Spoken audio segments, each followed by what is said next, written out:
Wales is a picturesque part of Great Britain, known for its unspoiled nature and many charming characteristics. In Wales, you will not only meet warm-hearted people of a very special kind, but also find a truly idyllic world, the likes of which are very rare in this day and age. In North Wales, you can experience breathtaking mountain landscapes, impressive coastlines, and ancient castles, while South Wales embodies the gentler side of the country, where idyllic hills and picturesque mountain villages dominate the landscape. Wales is known beyond its borders for its picturesque castles and quaint ruins. Most of the castles scattered throughout the country date back to the early Middle Ages. In Wales, the world is still as it should be. Away from the cities, tourists can enjoy landscapes that they may not find anywhere else. Wales conjures up images of old, romantic brick houses, natural stone walls entwined with wild blackberries, golden cornfields bathed in warm sunlight, narrow streets, and vast flocks of sheep grazing on green pastures. A large part of Wales borders the Irish Sea and has many inviting beaches to offer. In summer, the beach invites you to spend long, relaxing days by the sea, where you can swim and soak up the sun in peace.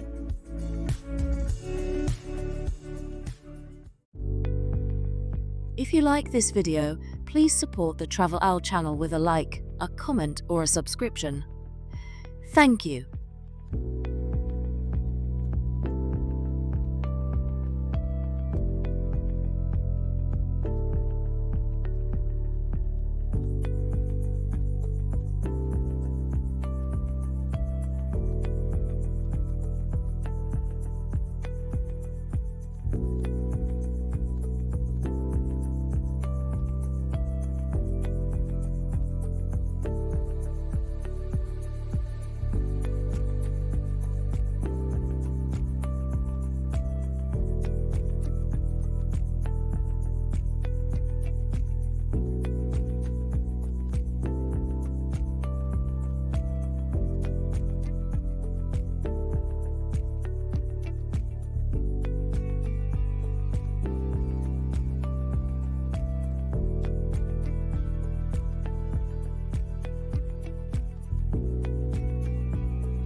Caerphilly Castle is located in the south of Wales and was built as a so-called ring castle.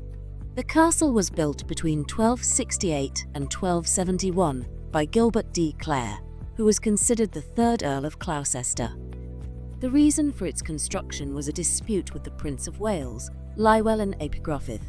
Gilbert de Clare wanted to protect himself from military sanctions by building the castle. The castle complex is the largest in Wales and the second largest of its kind in Europe.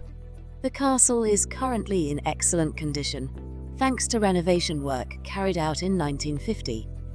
The main features of Caerphilly Castle are the artificial lakes that were created around the castle. They were strategically built to prevent enemies from digging tunnels to get inside the castle. The artificial lakes were also created to reduce the attacker's target area. The southeast tower of the castle, which is considered a consequence of the English Civil War, is also striking.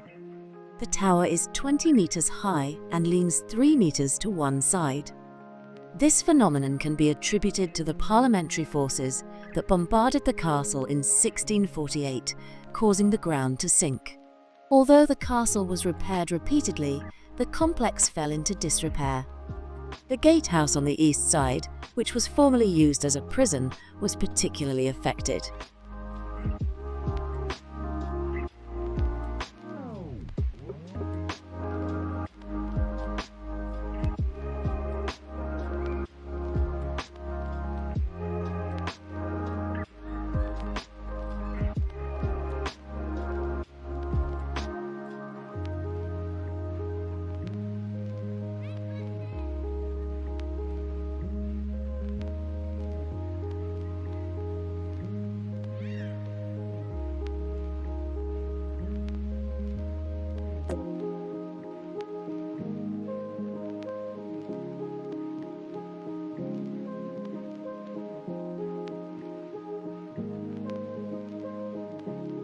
Betws-y-Coed in North Wales is the ideal starting point for visitors who want to explore some of the country's most beautiful and breathtaking landscapes. Located in Snowdonia National Park, the resort was built mainly during the Victorian era to give visitors access to the beautiful countryside and nearby natural wonders. With forests, mountains, waterfalls, lakes, rivers, and old bridges, Betws-y-Coed is the ideal destination for an outdoor vacation. Near the village is Swallow Falls, one of the most picturesque natural wonders in North Wales, where the River Lugwy plunges over steep rocks into its deep gorge. Betws-y-Coed is also the starting point for the Merrin Trail for mountain bikers and a path to Anglesey, where visitors can enjoy spectacular views.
From a medieval fortress to a prestigious and comfortable home, the history of Powis Castle is fascinating and complex.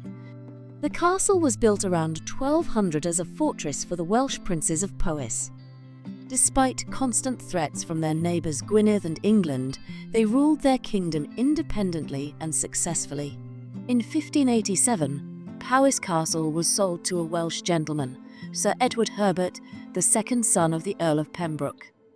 He created the romantic Long Gallery, where today you can admire the wonderful collection of coats of arms belonging to his ancestors. From the 1660s onwards, the first Marquis of Powys had the rooms completely redesigned. He created the grand staircase and the wonderful Baroque rooms on the first floor, as well as the state bedroom. He also had the garden terraces laid out, but had to leave the country in 1688 before the work was completed. His loyalty to James I proved to be his undoing. The marriage of Lady Henrietta Herbert and Edward Clive in 1784 linked Powys and Clive. Edward was the son of Robert Clive, the conqueror of India. His extensive collection of treasures from the Indian subcontinent is now on display at Powis Castle. At the beginning of the 20th century, the 4th Earl of Powys had the castle rebuilt in the Jacobean style. At the same time, his wife Violet breathed new life into the gardens. It was the era of country house weekends and events at Powis Castle.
When you come to Portmeirion on your trip through Wales, you can hardly believe your eyes.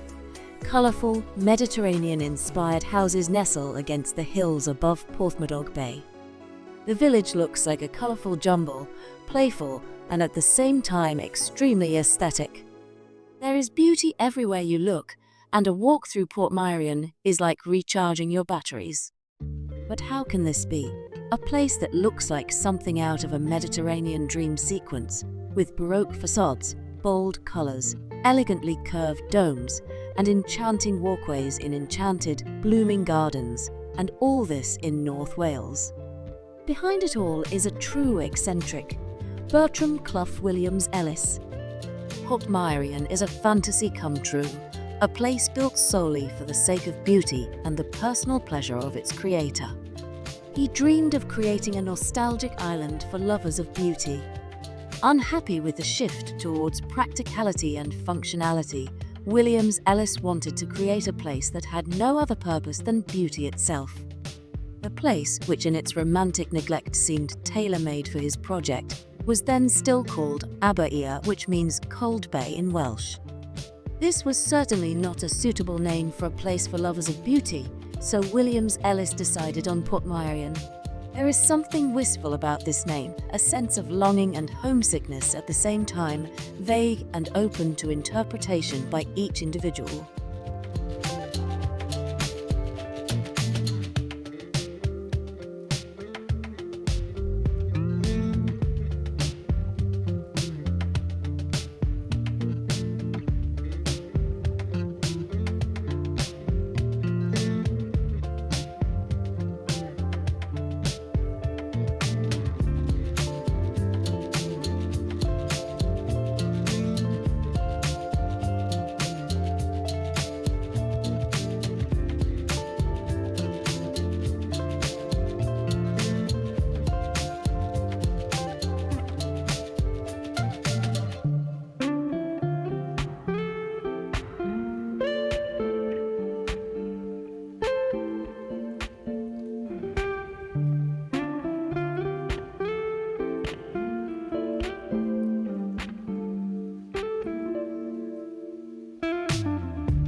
The early history of Castell Coch, or Red Castle in Welsh, is not entirely certain.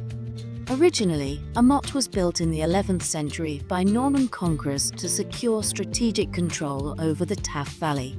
However, it was soon abandoned when the area fell back under Welsh rule. Gilbert de Clare, Lord of Glamorgan, occupied the land in 1267 and used the motte as the basis for a new castle. It was built with 3 round towers and a curtain wall with only a small inner courtyard. This first fortress was destroyed in the 13th century when Llywelyn ap Gruffudd, the last Prince of Wales, fought against English rule. During the Battle of Bannockburn in 1314, it was captured and destroyed by Welsh rebels. After that, it fell into complete disrepair. In the 19th century, Castell Coch was rebuilt as a romanticised castle. John Crichton Stewart, the third Marquis of Bute, commissioned architect William Burges to transform the ruins into a medieval-inspired fantasy castle. Reconstruction began in 1875, using the preserved foundations and walls of the original structure. The interiors are richly decorated and adorned with medieval motifs, incorporating modern Victorian-era luxuries. Castell Coch was never intended for military purposes, but served as a retreat and expression of the romanticised notion of the Middle Ages.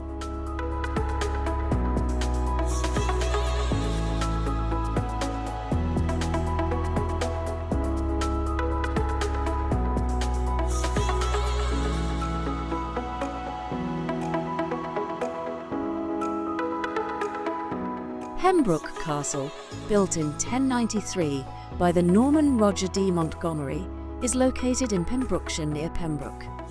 Surrounded by water on three sides, it was well protected. Although it was partly built of wood, it withstood 2 sieges by the Welsh.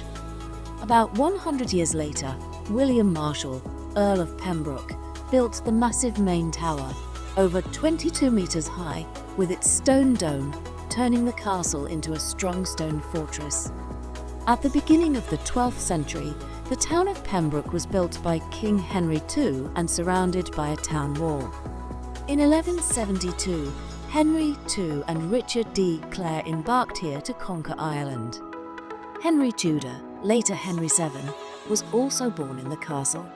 He spent some of his childhood there, but never returned as king. During the Civil War, Royalists and Cromwell's troops alternately occupied the castle, but it was not until 1648, after a heavy attack on the town, that the castle was surrendered to him. Unfortunately, it was then partially destroyed by him, and the rest was destroyed by the townspeople who stole the stones. At the end of the 19th century, repair work began, which was intensified by the owner from 1929 onwards. Below the castle is Wogan's Cavern, a large cave that was already used by humans in the Stone Age. A staircase was built to connect it to the castle.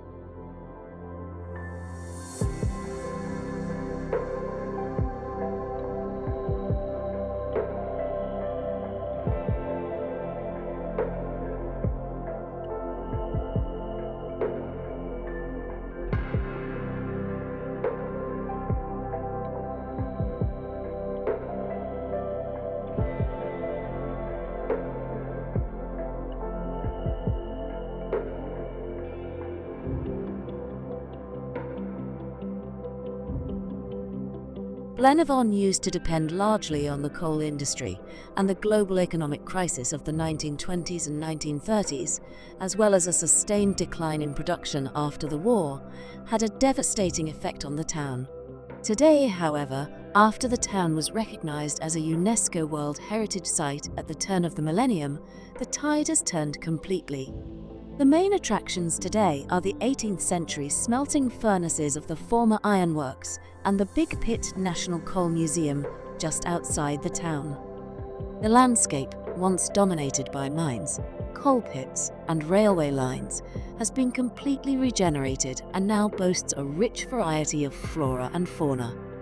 Various hiking and cycling trails take you through nature and past industrial monuments, or you can enjoy a ride on the Pontypool and Blaenavon Railway.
Caernarfon Castle in North Wales is probably the most impressive of the Welsh castles.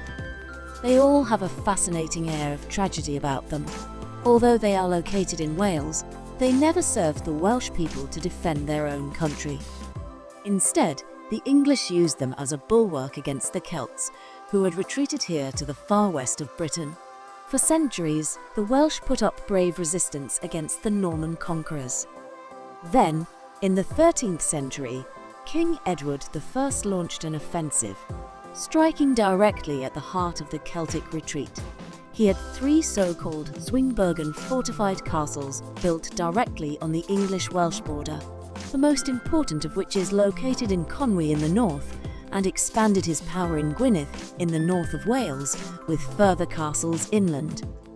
This is how Caernarfon Castle, LLech Castle, and Beaumaris Castle on Anglesey came into being. Edward I thus finally succeeded in subjugating rebellious Wales. He then chose Caernarfon Castle as his seat of power in Gwynedd. It was built in several stages between 1282 and 1327, and still offers an impressive sight today when approaching through the old town of Caernarfon. However, the castle only reveals its full effect when approaching Caernarfon from the water.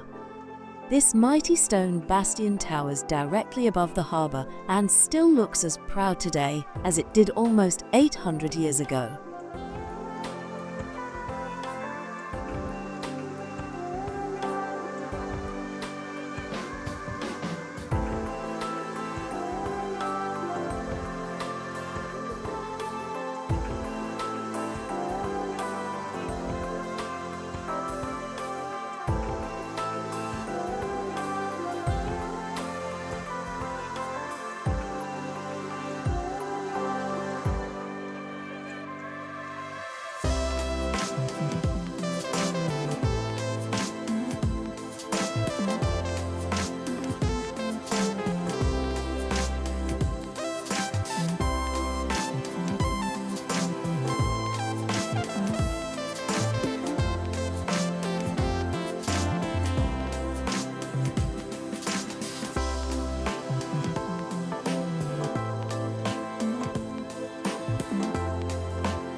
Swansea is located in South Wales and is called Aberystwyth in Welsh. A little further west is the island of Gower. After Cardiff, Swansea is the second largest city in Wales. Swansea is surrounded by greenery on the Welsh Channel coast. The name dates back to the Viking era, when they carried out their raids. Sven's Island is the origin of the name and refers to the raids on the coast of South Wales. In Welsh, the River Tor also plays a role and is included in the name. As early as the 18th century, this well-located town developed into a centre of heavy industry. The nearby town of Port Talbot is home to the largest steelworks in Europe. Glass architecture used to be at home here too. Swansea was widely known for its stained glass production. Today, there are many Welsh-speaking locals here, and visitors to Swansea can study the peculiarities of the Welsh language. The cityscape is characterised by many students who are expanding their knowledge at the Singleton Park campus. Accordingly, Swansea is also home to a youthful lifestyle. Today, students are establishing Swansea's reputation as a pioneer city for computer-aided design. Young visitors will certainly not be bored in Swansea. Swansea is characterised by a marina, which, along with the long sandy beaches, makes Swansea a tourist centre. Water sports enthusiasts love Swansea Bay as a water sports area.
Tintern Abbey, founded in 1131 by Cistercian monks, is a masterpiece of Gothic architecture and is the first Cistercian monastery in Wales and the second oldest in Great Britain.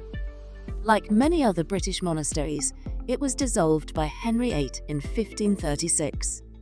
Since then, the abbey has fallen into disrepair. Since the end of the 18th century, the majestic ruins have attracted tourists who appreciate romantic and picturesque places, including the poet William Wordsworth. When the painter J.M.W. Turner painted the graceful arches in 1794, they were completely covered with leaves.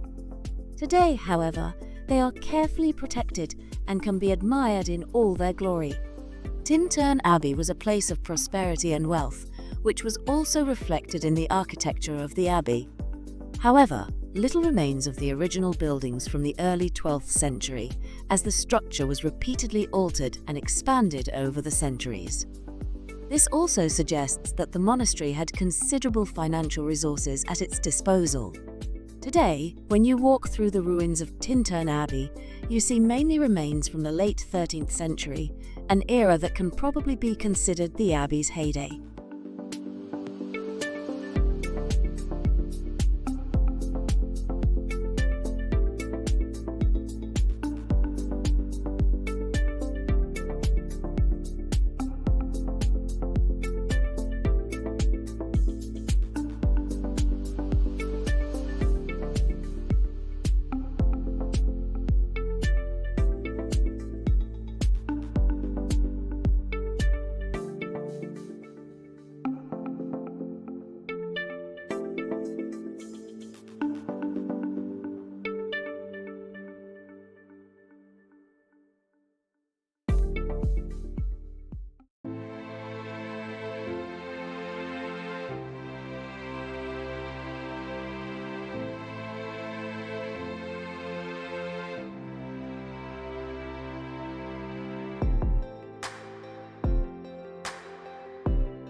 The landscape around Blaenavon is dominated by the former slate mining industry and is characterized by the bare rock faces of the quarries and huge scree slopes. Slate from Blaenavon covered roofs all over the world in the 19th and early 20th centuries. Since 1972, visitors have had the opportunity to explore the most impressive remnants of this once dominant industry in the slate caves of LLechwedd. These caves are actually mines, although the locals, who speak Welsh, use the English term quarries. There are two underground tours to choose from. One takes you on the reactivated mine railway over a steeply inclined slope into the former working tunnels, while the other takes you through a tunnel built in 1846 in a second train, in this case pulled by a battery-powered electric locomotive. A light and sound show brings the underground mining facilities, some of which reach a height of 62 meters, back to life. Above ground, visitors can look forward to demonstrations of slate splitting and the small, largely preserved village of LLechwedd. Among other things, there is a corner shop, a smithy, and a Crimean house, probably built in 1854 and named after the Crimean War in the same year. The site is part of the UNESCO World Heritage Site Slate Landscape of North West Wales.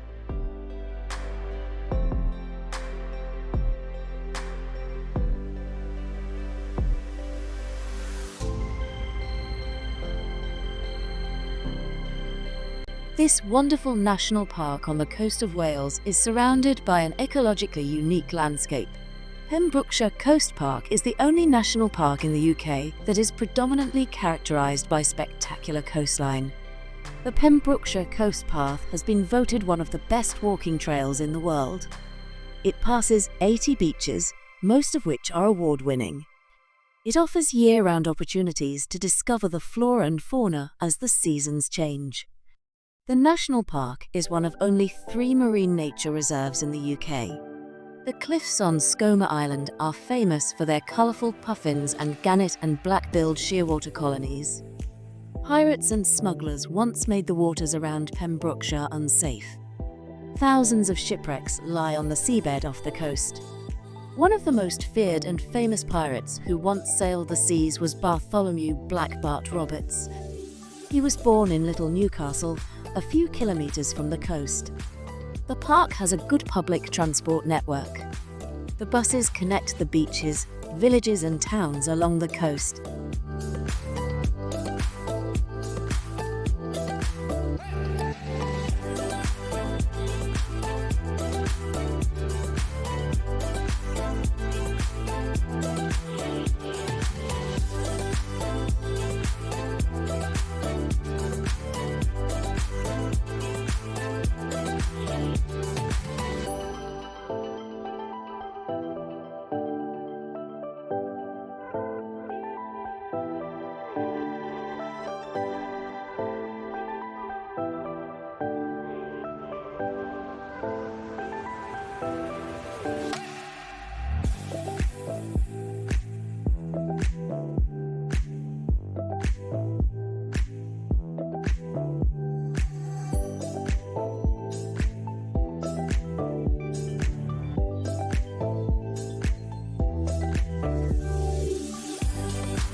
Ynys Môn, Mona, Isle of the Druids. The Welsh island of Anglesey has many names, and each one sounds more mystical than the last.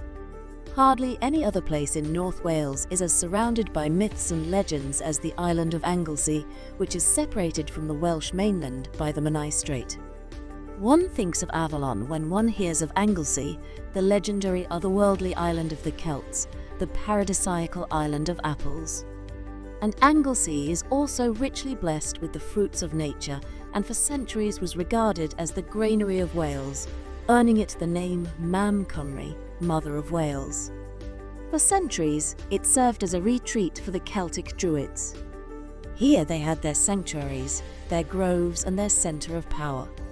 Politically, Anglesey was therefore of great importance, as the Druids formed the centre of the Celtic world, guided the destinies of the people, and were in contact with the gods. It was not until around 61 AD that the Druid sanctuary on Anglesey was destroyed by the invading Romans under Gaius Suetonius Paulinius. The occupation of the island of Mona was of great importance to the Romans, as it had become the centre of Celtic resistance in the west. Here the old faith was preserved, and here the Celts decided how to confront the occupiers. And it was here that they ultimately lost their independence. In the 13th century, Anglesey became part of the English kingdom. Today, the island lies quiet and peaceful, and at first glance doesn't seem to have much to offer. In contrast to the dramatic landscape of Snowdonia, Anglesey seems almost unspectacular. But the island is a true vacation paradise if you appreciate its very special charm.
Brecon Beacons National Park is a region of extraordinary, wild, romantic beauty, untamed, ancient, and filled with whispering voices. It is one of the few places in South Wales where you can get a sense of what this land once looked like. When the sun breaks through the clouds and casts dancing shadows across the Brecon Beacons National Park, you feel as if the past is coming to life. The murmur of the stream is then full of history. The Welsh, like all Celtic peoples, belonged to a nature religion, which means they saw nature as a living, animated being in which higher powers express themselves. This belief was deeply rooted in this region, and so the stories of this people are still at home here. Some of them have even survived to this day. In Brecon Beacons National Park, for example, there is a legend of a great love, the story of Gwladys and Einon. The legend of this love is one of many stories that are at home in Brecon Beacons National Park. They lend this landscape a very special magic and remind hikers of the many generations who walked through these mountains before them, who lived here and wrested their share of happiness from fate in the untamed wilderness. They have all left their mark, be it in the burial mounds, stone circles, hill forts, or castles that characterize the landscape of Brecon Beacons National Park. Some of them, like Gwladys and Einon, remain unforgotten in the legends of the region.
The Gower Peninsula is one of Wales' biggest tourist attractions and the second most famous region after Snowdonia.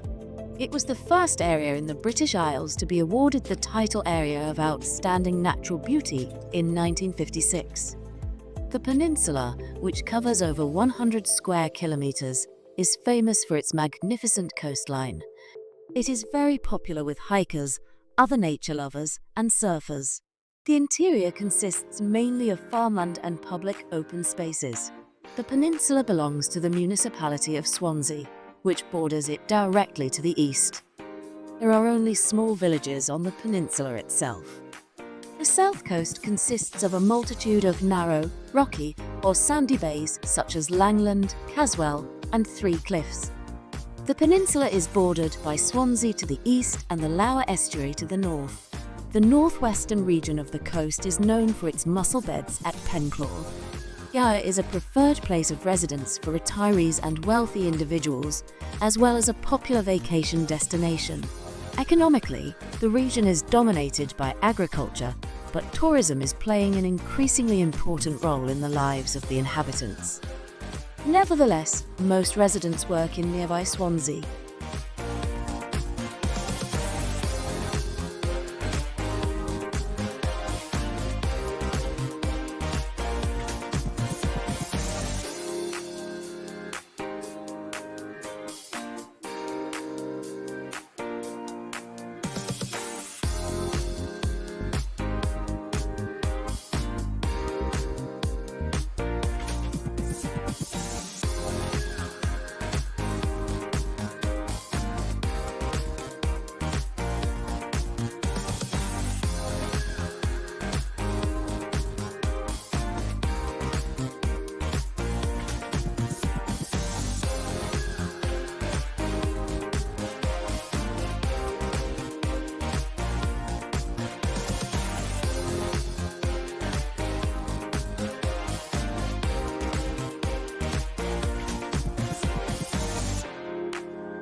Tenby is one of Britain's prettiest seaside resorts, with its harbour full of sailing boats and the narrow, winding streets of the medieval town.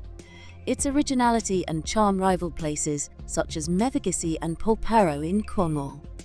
Tenby has 3 great beaches, each with its own character and all facing in different directions, so you can find shelter from the wind. The Tudor Merchant's House, owned by the National Trust, is a fascinating 3-storey house that has been restored to look as it did in the late 15th century. Only a small tower remains of Tenby Castle, which was built in the 12th century to protect the natural harbour, but the 13th century town walls are almost completely preserved. Take a 20-minute boat trip to Caerphilly Island.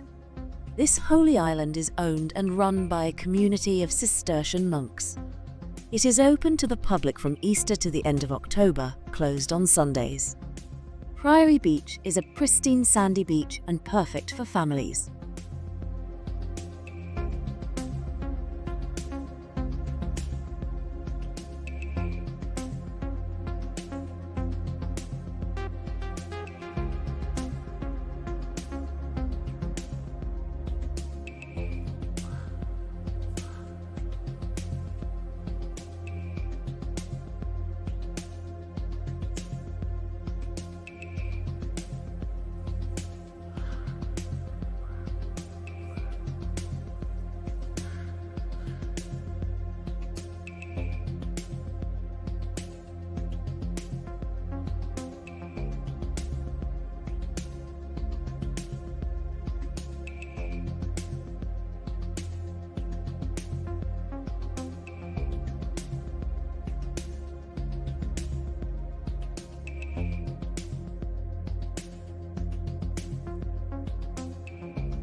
Wrexham is an industrial town in the northeast of Wales, near the border with the English county of Cheshire. Wrexham is also the administrative centre of the county borough of Wrexham. The town itself has a population of around 43,000, making it the largest town in North Wales. The area around Wrexham was first settled in prehistoric times. Remains of settlements from the time of ancient Rome were found during the construction of the Plas Coch retail park outside the town centre. Wrexham is not mentioned in the Domesday Book. The first documented reference to it dates back to 1161, when there was a Norman motte in Risselsham. During the English Civil War, Wrexham sided with the Cavaliers' Royalists. Most of the Welsh nobility supported the king, although the landowner Sir Thomas Middleton, Lord of Chirk Castle, supported Parliament. During this period, Wrexham became the most important town in the area and achieved considerable prosperity through its markets. In earlier times, Wrexham was one of the most industrialised areas in Wales. One of the most important industries was brewing, with numerous large breweries in the town and several smaller breweries in the town's inns and pubs. Some of the famous old breweries were Albion, Cambrian, Eagle, Island Green, Soames and Willow. The best known, however, was the Wrexham Lager Brewery, which was built on Central Road between 1881 and 1882. This brewery was the first in the United Kingdom to produce lager. Today, all breweries that were commercially operated have been shut down.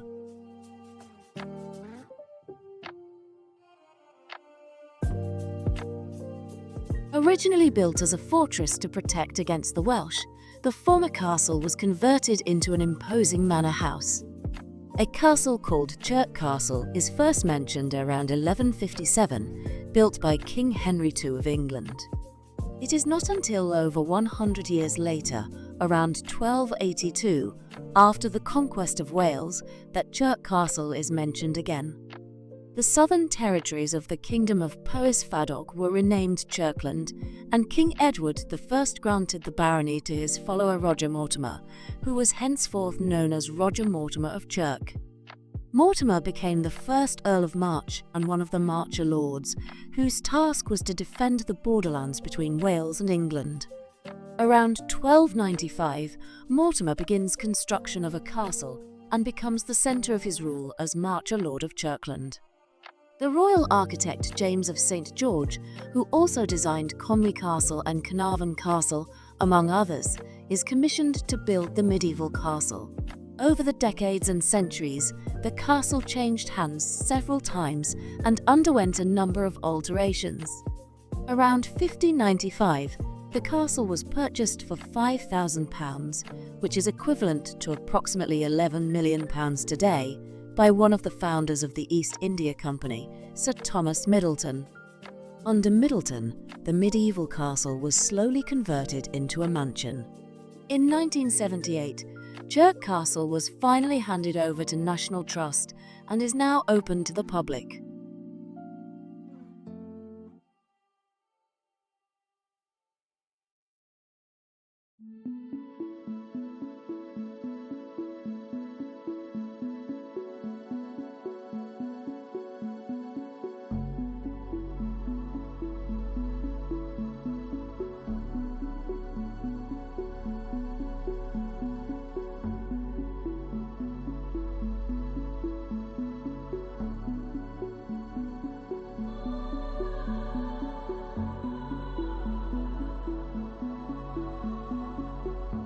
The Pontkysylte aqueduct is part of the former Ellesmere Canal, which is now known as the Llangollen Canal.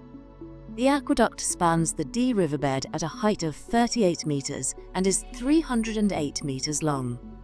Upon completion of the construction work, the project was supervised by Thomas Telford. Previously, especially in the initial phase, William Jessup, 1745 to 1815, was in charge of construction management. Today, the canal transports around 27 million litres of water every day, which flows from Horseshoe Falls, where the Dee cascades a short distance upstream to the towns of Cheshire.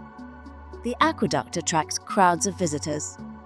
The Canal and River Trust maintains a small visitor centre at Trevor Basin on the north side of the bridge structure.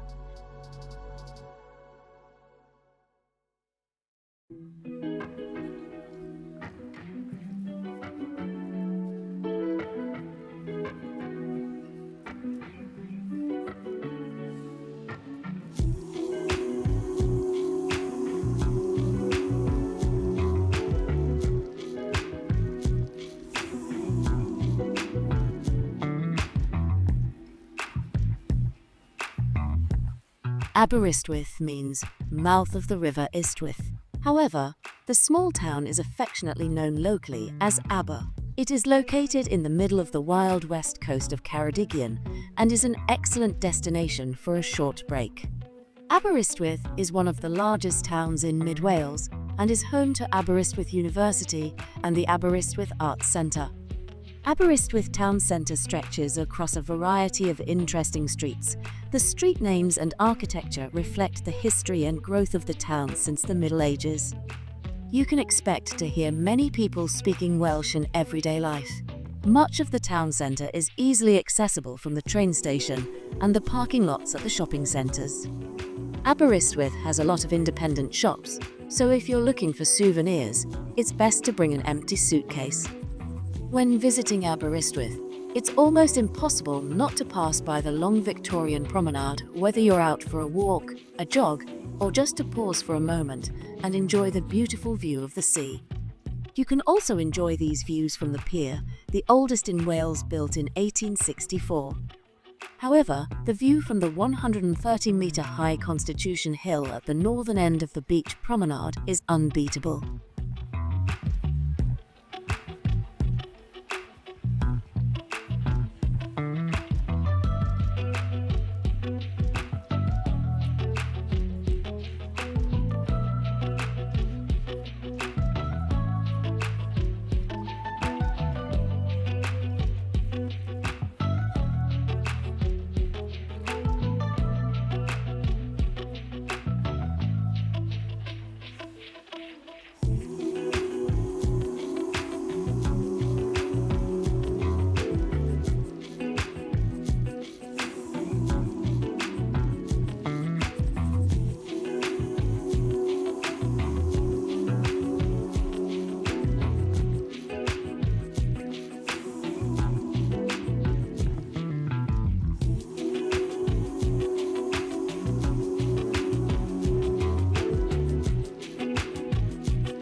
Betws-y-Coed is a small settlement in County Conwy, through which the river of the same name flows. On one of the slopes of the Caernarfon Mountains lies the 32-hectare Bodnant Garden, which has been run by its owners for 5 generations. Its hidden corners, extensive lawns, terraces, and copses, as well as its view of the picturesque Conwy Valley, make it a popular destination for day trips. Bodnant Garden was originally planted with plants from expeditions around the globe, cedars from Africa and the Middle East, as well as numerous rhododendrons and camellias. The first magnolia in Great Britain ever bloomed here, imported from China in the 19th century. Even today, rare exotic plants such as the blue poppy from the Himalayas and the South American firethorn can be admired. Bodnant offers a special charm in every season. From the first daffodils in spring to fragrant roses in summer, colourful foliage in fall, and an enchanted winter landscape with snowdrops. In the 2 tea rooms, you can enjoy homemade cakes or locally produced wine or beer. Picnics are expressly permitted by the operators. Bodnant Garden belongs to the National Trust.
The origins of St. David's Cathedral date back to the 6th century. The parish of St. David's was founded by St. David, who died in 589. Even then, St. David was recognized as an intellectual and religious centre by King Alfred, but the parish did not achieve its almost cult status until the 11th century. Thanks to the scholar Rigifoc, who wrote extensively about David's holiness in his work Life of David, the parish, which housed a shrine containing David's remains, gained a large following. St. David's Cathedral is an incredibly impressive medieval building. After extensive restoration work, the church is in very good condition and has lost none of its Norman architectural style. The grassy areas around the cathedral are dotted with countless old graves with gravestones dating back to the 19th century. The church is still used as such today and also houses a monastery tour, a library, and a large shop with a cafe, which also offers hot meals. The interior of the cathedral is almost more impressive than its exterior. Anyone visiting the cathedral should definitely take a look at the Bishop's Palace, which is located right next to it.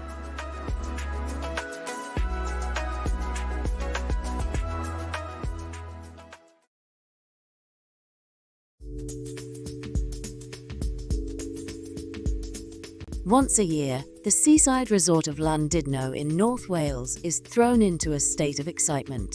The beautiful Victorian villas along the promenade become more than just remnants of a bygone era, and the otherwise peaceful spa town comes to life during the LLandudno Victorian extravaganza. With its magnificent parade, splendid costumes, and elaborate decorations, the extravaganza commemorates the heyday of LLandudno, then as now the largest seaside resort in Wales. In the 19th century, during the reign of Queen Victoria, in the much-vaunted Victorian era, the town flourished in a splendour and beauty that we can hardly imagine today, despite all the remnants. Nowadays, people fly south to Spain and Italy for their vacations, but back then it was en vogue to spend the summer in LLandudno. The seaside resort has always been very much oriented towards the English seaside resorts along the south coast. This is very clearly evident today in the Victorian-style townhouses that line the promenade like pearls, their white facades facing the sun and the sea. The pier, with its shops, small kiosks, and slot machines, is also inspired by the piers in Brighton, Bournemouth, and other seaside resorts. Since 1902, a funicular railway has been running up the Great Orme, from where you can enjoy a wonderful view of LLandudno and its beaches. Since 1969, there has also been a cable car going up.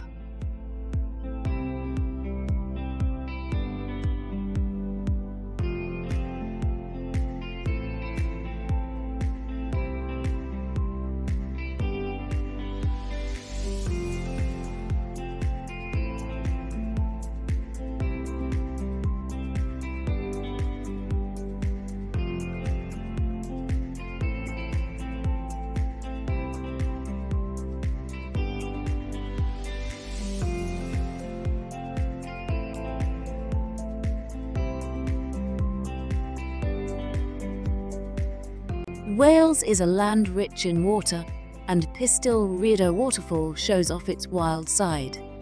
The Afon Disgynfor River plunges in 3 stages from a 73-metre high Silurian rock face near the North Welsh village of Llanrhaeadr-y-Mochnaint. The highest of the 3 steps measures over 40 metres. Although Pistyll Rhaeadr is not the highest of its kind in Wales, it is one of the so-called 7 wonders of Wales. At the foot of the waterfall, there is a cafe with adjoining rooms in a traditional stone house. Below the cascades, the river continues to flow under the new name River Rhaeadr.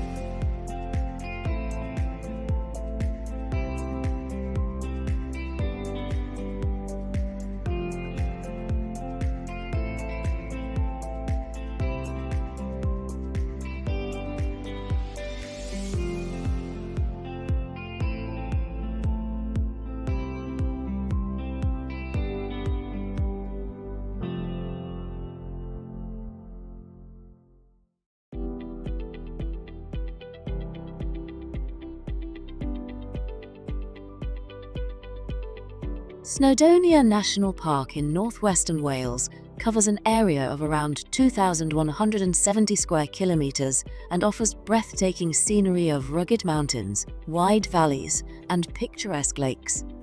As one of the oldest national parks in Great Britain, founded in 1951, Eryri National Park, as it is now officially called, attracts visitors from all over the world every year. Eryri is the Welsh name for the national park. It is derived from the word area, which means eagle in English. Nature lovers, hikers, and adventurers gather here to experience the wild beauty of this unique region. The park is not only a paradise for outdoor enthusiasts, but also an important sanctuary for flora and fauna, stretching from the rolling hills to the towering peaks of Mount Snowdon, the highest mountain in Wales. Breathtaking landscapes with sky-high mountain peaks and deep glacial valleys fascinate nature lovers from all over the world. Mount Snowdon is the undisputed highlight of the park and the highest mountain in Wales at 1,085 metres. Depending on your personal fitness level, there are routes of varying difficulty that lead to the summit. From the leisurely Llanberis path to the challenging Crib Goch Ridge, the various trails offer unique views and challenges. Those who prefer a more relaxed approach can comfortably reach the summit with the historic Snowdon Mountain Railway. The view from the top is simply spectacular. On a clear day, you can see all the way to Ireland.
The market town of Conwy on the north coast of Wales captivates visitors with its ancient monuments, breathtaking landscapes, and historic sites.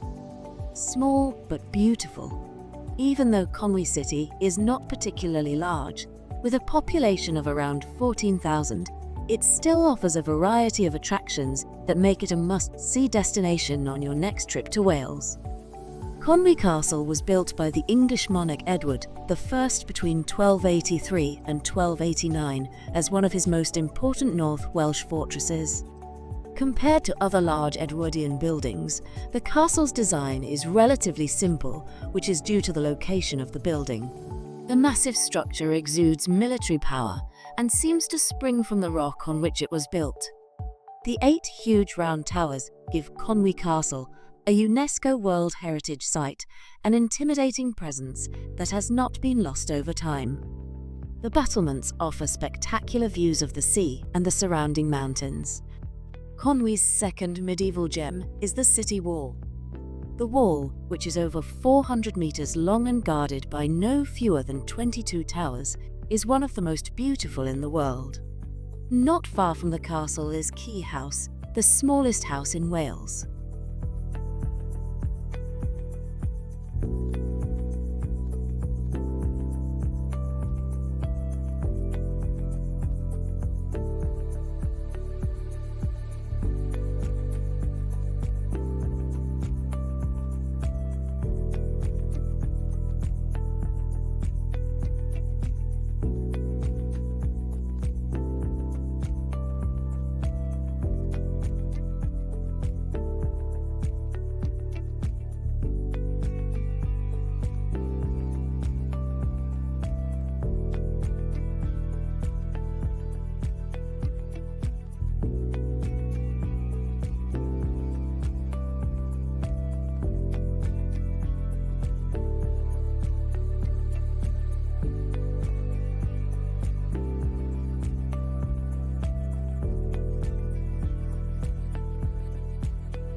Cardiff is a European capital unlike any other.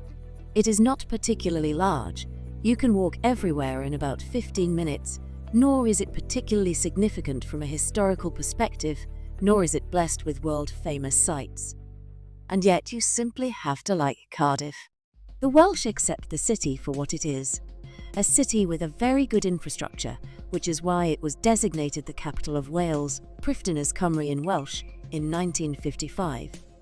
The Welsh still stand by this extremely pragmatic decision today, even though the port, which was once the largest and most important coal port in the world, has since lost its significance. Cardiff has now fallen back into the slumber of the pre-industrial era. Of course, this does not mean that there is nothing to see and experience in Cardiff, but the city has withdrawn from the limelight just as Wales itself is still something of an insider tip. It seems to reflect the nature of the Welsh people, a pleasant modesty coupled with warm and cordial hospitality that makes every stay in Cardiff a wonderful experience.